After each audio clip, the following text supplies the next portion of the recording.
আসলে মানুষের জার্নি দুই ধরনের হয়। ভবিষ্যতের যাত্রা, মানুষ পিছনে পিছনে অতীতেও ফিরে যায়।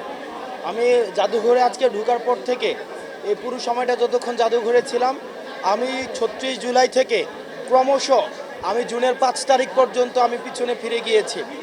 এবং আমাদের জাতীয় জীবনে মাঝে মাঝে যে আমাদের সুখগুলো রয়েছে, আমাদের দুঃখ স্মৃতিগুলো রয়েছে, সেই দুঃখ স্মৃতিগুলোকে জাগিয়ে রাখতে হয়। আমরা কোথাও যেন ৫ই আগস্টের পরে আমাদের গত ১৬ বছরের আওয়ামী নির্যাতন, নিপীড়ন, গুম, খুন, হত্যা, এই যে এক ধরনের কোস্টার চালিয়েছে মানুষের জনজীবনের উপরে, মানুষকে মানুষ হিসেবে মানবিক যে মর্যাদাটি, সেই মর্যাদাটি পর্যন্ত সেখানে ভুলুণ্ঠিত হয়েছিল। সেই জিনিসগুলো আমরা কোথাও না যেন ভুলে গিয়েছিলাম। আমরা শুধুমাত্র ফোকাস করছিলাম বর্তমান এবং ভবিষ্যতে ফোকাস করার সাথে সাথে আমাদের অতীতের যে দুঃখ স্মৃতি, সেগুলো আমাদেরকে মনে করতে হয় এবং মনে হওয়া উচিত। কারণ আমাদের দুঃখময় স্মৃতি আমাদের প্রশস্ত ভবিষ্যৎকে নিশ্চিত করে। সেই জায়গা থেকে বাংলাদেশ ইসলামী ছাত্র শিবির যে আয়োজনটি আজকে করেছে, গত 2 দিন ধরে ছিল এবং আমরা শুনেছি সেটা অব্যাহত থাকবে আরও কিছু 2-1 দিন।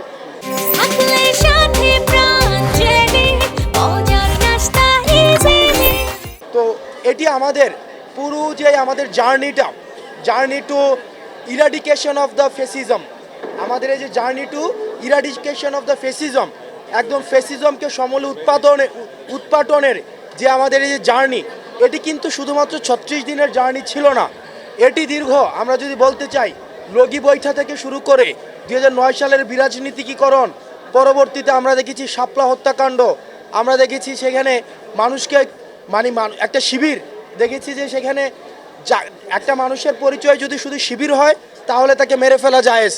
আমরা দেখতাম যে আবরার ফায়াদকে যখন বুয়েটের হলে নির্যাতন করা হয়েছে, বিভিন্ন মেইন স্ট্রিমের গণমাধ্যমে আমরা দেখেছি যে শিবির সন্দেহ যে নির্যাতন, তার মানে কাউকে যখন শিবির সন্দেহ করা হতো তাকে নির্যাতন নিপীড়ন করাটা সেটা জায়েজ হয়ে যেত।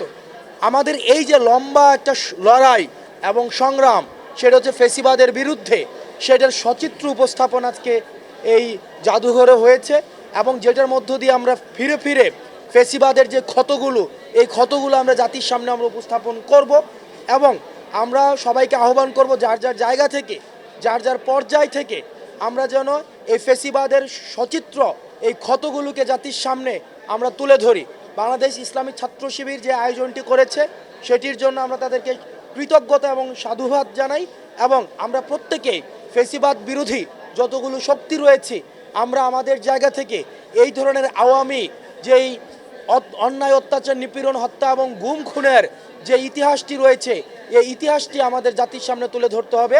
তবে আমার কাছে একটি পরামর্শ, যদি এটি আমাদের মুক্তিযুদ্ধ পরবর্তী ৭১ পরবর্তীতেও আমাদের শেখ মুজিব যে বাকশাল কায়েমের মধ্য দিয়ে ৭৪-এ যেভাবে আমাদের গণমানুষের গণকণ্ঠ যেভাবে চেপে ধরেছিল, যেভাবে হচ্ছে সারা দেশে আমাদের এই ফেসিজমের প্রাথমিক বীজটি যখন আমাদের বপন করা হয়েছিল, যদি আমাদের ইতিহাসটা সেখান থেকে টানা হতো তাহলে সেটির পূর্ণাঙ্গতা পেত।